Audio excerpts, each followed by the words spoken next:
ഇന്നത്തെ വീഡിയോ ഉണക്കമാന്തൽ വെച്ചിട്ടുള്ളൊരു തോരനാണ്. അതെങ്ങനെയാണ് ഉണ്ടാക്കുന്നത് നമുക്ക് നോക്കാം. അതിനുവേണ്ടി ഒരു പാൻ അടുപ്പത്ത് വെച്ചിട്ട് പാൻ ചൂടാകുമ്പോൾ നമുക്ക് വെളിച്ചെണ്ണ ഒഴിച്ചു കൊടുക്കാം. വെളിച്ചെണ്ണ ചൂടായി വരുമ്പോൾ കഴുകി വൃത്തിയാക്കി വെച്ചിരിക്കുന്ന ഉണക്കമാന്തൽ ഓരോന്നായിട്ട് ഇട്ട് കൊടുക്കാം. രണ്ടു വശവും നല്ലോണം ഫ്രൈ ചെയ്തെടുത്തതിന് ശേഷം വേറൊരു പാത്രത്തിലേക്ക് മാറ്റി കൈകൊണ്ട് തന്നെ ഒന്ന് പൊടിച്ചെടുക്കാവുന്നതാണ്. മാന്തൽ ഫ്രൈ ചെയ്തെടുത്ത പാനിൽ തന്നെ കുറച്ച് വെളിച്ചെണ്ണ ഒഴിച്ചിട്ട് അതിലേക്ക് 20 ചെറിയ ഉള്ളി ചതച്ചതും ലേശം ഉപ്പും ചേർക്കാം. മാന്തലിൽ ഉപ്പുള്ളതിൻ്റെ പേരിൽ തന്നെ ഇതിൻ്റെ അകത്ത് ഒരു നുള്ളു ഉപ്പ് ചേർത്താൽ മതി. പിന്നെ ഒപ്പം തന്നെ കറിവേപ്പിലയും ഇട്ടിട്ട് നല്ലോണം വഴറ്റിയെടുക്കുക. ബ്രൗൺ കളർ ആകുന്നത് വരെ വേണം ഇത് വഴറ്റിയെടുക്കാനായിട്ട്.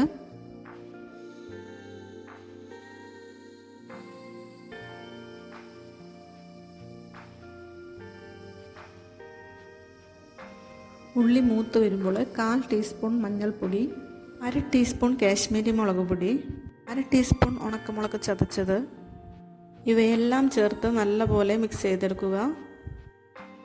തീ കുറച്ച് വെച്ചതിന് ശേഷം മാത്രമേ ഈ പൊടികളെല്ലാം ഇട്ട് മൂപ്പിക്കാൻ പാടുള്ളൂ.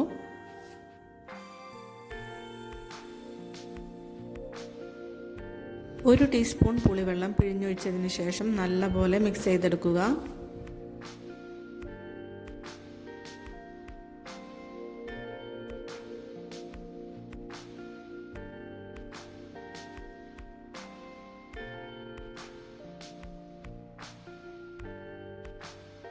എല്ലാം നല്ലപോലെ മിക്സ് ചെയ്തെടുത്തതിന് ശേഷം പൊടിച്ചു വെച്ചിരിക്കുന്ന ഉണക്കമാന്തൽ അതിൽ ചേർത്ത് കൊടുക്കുക.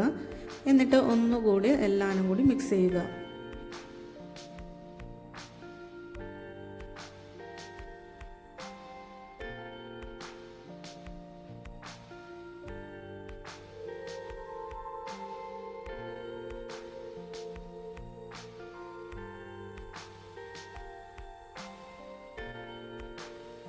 വളരെ എളുപ്പത്തിലും എന്നാൽ നല്ല ടേസ്റ്റിയുമായിട്ടുള്ള ഒരു ഉണക്കമാന്തൽ തോരനാണ്.